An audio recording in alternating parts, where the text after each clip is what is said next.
Welcome to ZZZ TV. Kindly subscribe, share, and like for latest updates and news. Lóòótọ́ mo ti ń bá ní àjò ìbọn ọjọ́ ti pẹ́. Yes. Èmi gbàgbọ́ pé ọjọ́ tó bá dé ní òṣèlú kọ́ lóorin tó mu kọ́ ló mu tó ń wá.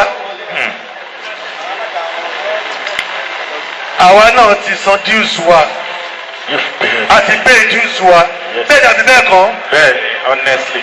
Àwa àti Ṣèyí náà lájọ ṣe 2019 àbí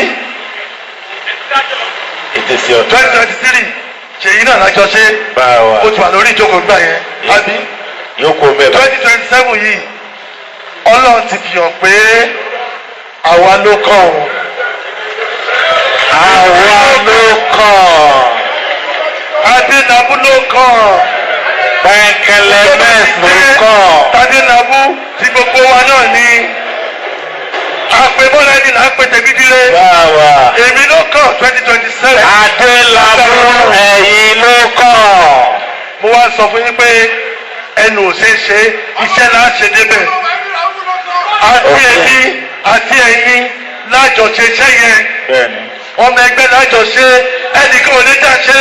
Àtọ̀. Ikùn kan kò lè dá ṣe. Ìdágbòsè. Kan kò lè dá ṣe. Bẹ́ẹ̀ni. Gúrùpù kan kò lè dá ṣe. Àtọ̀. A ti fi ọjọ́ kílẹ̀ kíkẹ́ kò ṣeé ṣe. 2023 kò ṣeé ṣe. Bẹ́ẹ̀ni. Àjùmọ̀ṣe ní Àfiṣe. àgbájọwọ́ òun la fi ń sọ̀yà. Èmi tí wàá ṣetán láti tọ́lá báyìí ká máa wọ ẹ̀dẹ̀ àwọn ẹ̀wà káàkiri Ẹ̀rọ àtọ̀. ní àárọ̀ lọ́sàn-án lálẹ́ àti lóru ká máa bẹ̀bẹ̀ ká jọ ṣe é ká lè jọ jẹ́ lágbára Ọlọ́run.